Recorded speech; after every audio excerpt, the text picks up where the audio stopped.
Alright, yes, welcome back to another video. This is the first time I'm ever doing this type of video. It's going to be my top 5 favourite peripheral releases of the year 2025. I'm quite excited to do this just to showcase my top 5 things that released. So we're going off into the best thing that released this year, in my opinion. Now this is very heavily biased, but I'm of course talking about the Tenta X Pulsar collab.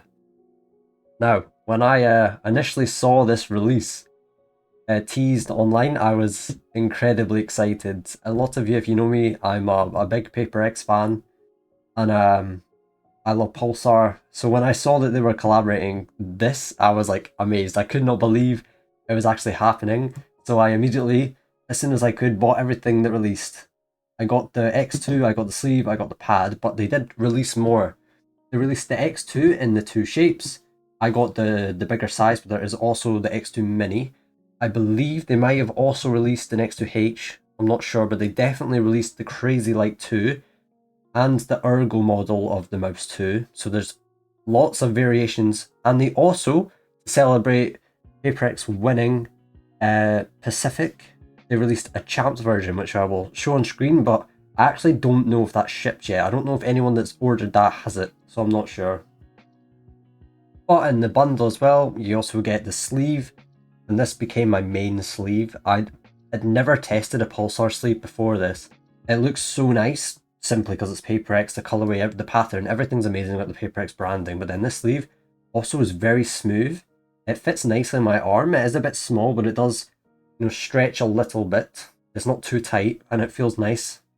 On most pads that I use, it feels great. On glass, especially, very nice. And then the pad as well is very good. It's a very safe and like standard pad. It's not amazing quality. It's rubber base. Stitching is surface level.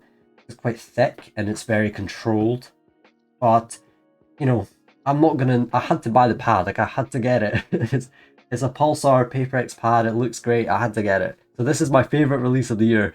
I don't care if it's biased. It's amazing.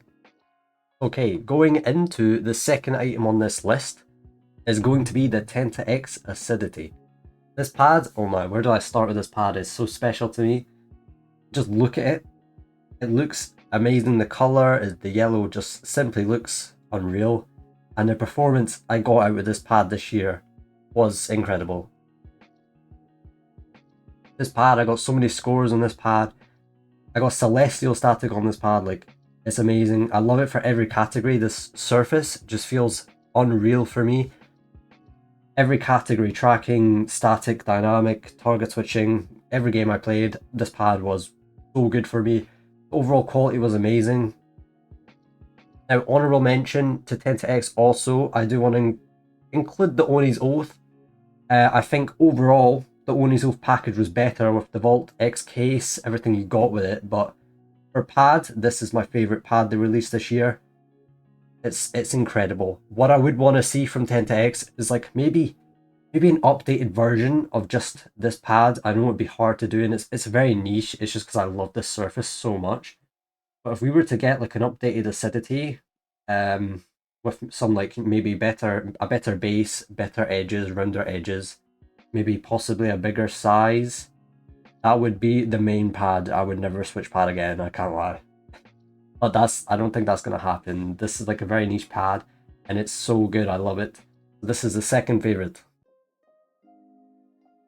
Okay, now a very recent release. Well, I say recent, I'm gonna go into that, but INFINITYMICE Speed V3.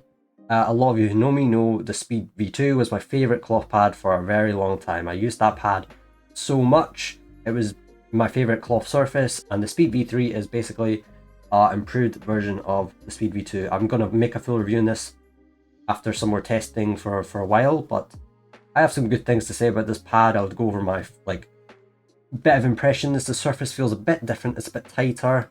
It feels just as fast, maybe even slightly faster, I think. The stitching is roughly the same. It might be more consistent, but again, I do think it could have been a bit better, to be honest. The base is always amazing on INFINITYMICE pads. I love their bases so much. And I do like the firmness and how hard the pad actually is. That's my favourite thing about this pad. Now I do want to go into the story with this pad. It took so long to release, and to be honest, I don't know what happened. I remember this pad getting put up for pre-order in the summer, like June, maybe even earlier. I only got this pad in December, and that was kind of a letdown for me. They teased this pad, they showed off this pad very early, and I don't know what happened, but the fact that I only got this in December and heard nothing about it before that was kind of a big letdown for me. You know, the lack of communication maybe, and overall time waiting was just quite sad, but we have the pad now, so that's great. That's why it's going in number 3, but overall it's a great pad. Okay, now the second-ish mouse on the list, coming in at number 4, is a mouse from Rawm. This mouse really surprised me when I received it. It's very good. This is the Rawm, I always say this wrong, SH01 Pro. Very strange name, but it's a very, very good mouse. I covered this in a full review, but to go over it very quickly, it's a very like Viper Mini-esque shape, inspired. It's quite small, very comfortable, feels great. You can hold this in a variety of ways. But the main thing I really like about this mouse is the price point it comes at. This mouse is incredibly cheap, and the build quality and everything about this mouse does not feel cheap. The specs of this mouse, the internals are amazing. It feels very, very nice, and as I said, the build quality, this is better than mice that are £150 at some point. Like, this is so sturdy, it's so solid. It's actually an unreal release. This mouse is incredible for the price. And if this thing was priced at £100, I would have been like, yeah, that makes sense. Overall, I'm a big fan of this mouse. I continue to pull it out, and I recommend it for anyone looking for a budget mouse. This is top of the list. Okay, and coming in at number 5 to finish off this list and video is the first pad from Solstice. It is The Arrival. This was a very good release for them. This is a great pad. As their first release, as I said, I also did a review on this, as I did most of the products in this video. This is a great pad for their first release. The quality is very good. It's a great surface, a great feeling pad. The base is also really good. I still stick by what I said. This base is like one, if not the best cloth base pad I've ever tested. Like, for some reason on my desk, this thing just doesn't budge. It's amazing. And the artwork is simply stunning as well. This pad is really, really good, and I do look forward to see what they do next. We've not really heard anything yet, but if their next release is anything like this, then it's going to be amazing. So there is my quick top 5 list for peripherals of 2025. Let me know what you thought, and let me know if you have your own list in the bottom. Thank you.